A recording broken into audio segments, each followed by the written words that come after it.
Can you explain the decision to leave a front-facing camera out of the Rift design? I mean, it's not just a matter of leaving it out. You might have seen there were some leaked renders that showed a front-facing camera. It really boils down to a trade-off between the cost and the impact on ergonomics and weight versus what you're actually able to do with it.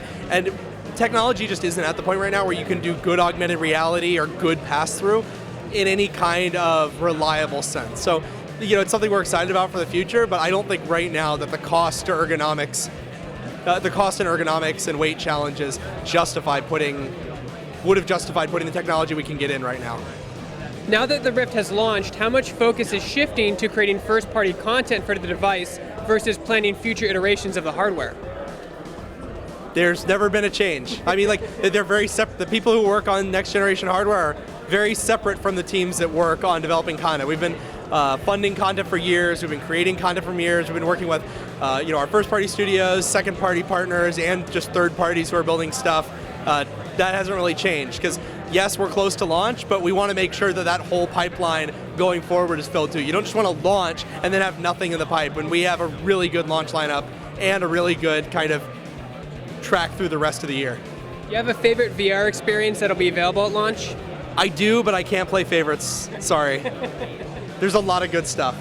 So how do you view the competition like Vive and PSVR?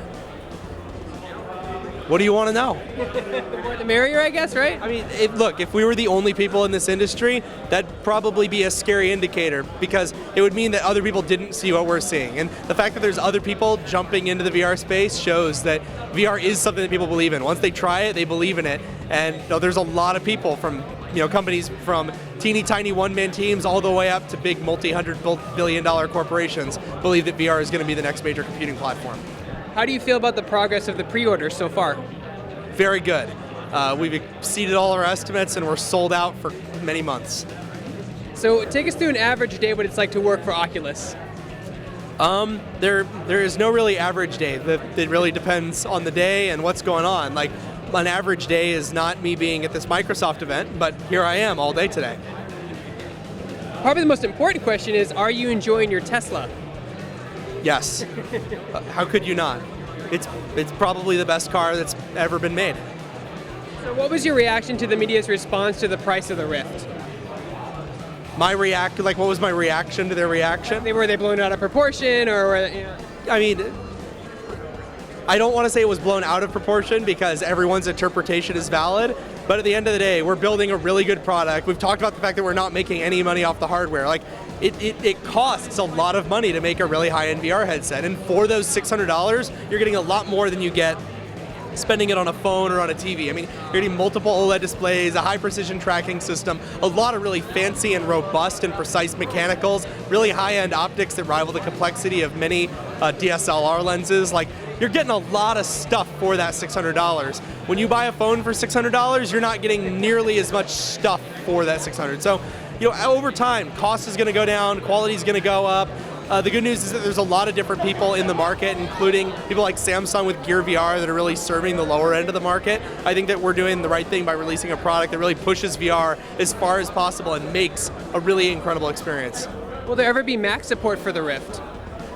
Also, we're sold out for months, so it's just worth pointing out that, I feel for the people where it was more than they thought it would be. But at the same time, we are maxing out our production capacity and exceeding all of our estimates. So the price couldn't have been too off base. Sorry, what was your question? Will there ever be Mac support for the Rift? That is up to Apple, and if they ever release a good computer, we will do it. It just boils down to the fact that Apple doesn't prioritize high-end GPUs. Even you can buy a $6,000 Mac Pro with the top-of-the-line AMD FirePro D700s, and it still doesn't match our recommended spec. I mean, so if they prioritize higher-end GPUs like they used to for a while back in the day, I think that we'd love to support Mac, but right now there's just not a single machine out there that supports it. So even if we can support it on the software side, there's just no audience of people that can run the vast majority of software out there. Is Oculus working on any first-party games that they haven't announced yet? We are. How important is it to have games like Eve Valkyrie launching with the Rift? And do you think that it will be the killer app that everyone needs to have on the device? I don't think there's going to be one killer app this early on. I think there's a lot of applications that are going to get a lot of attention. But I mean, we're bundling Valkyrie with the Rift because it's one of the best VR titles out there. It's been in development for years and years, and it's got the kind of depth that you can only build with years of experience building VR games. And there's going to be a lot of games like that, but I feel like Valkyrie really shows off just how good virtual reality can be. And so, last question is, what would you say to somebody that's on the fence about getting a Rift, not quite sure about it, wants to maybe? You should try it first. Like that is the best way to decide if you're interested in VR or not. I bet that most people who try VR are going to be interested. But even the people who try it and aren't interested right now, they say, oh, it's a little too expensive for me, or my computer's not fast enough, or even just straight up, hey, this quality isn't where I want it to be. If they try the Rift, they will understand that at some point, virtual reality is going to be really important. And most people can understand that if the cost comes down and if the quality goes up, that VR is going to be something that they want to have in their life. And that's my real goal, is to convince people that virtual reality is going to be an important part of their life. And very few people try the Rift and come away with a different opinion.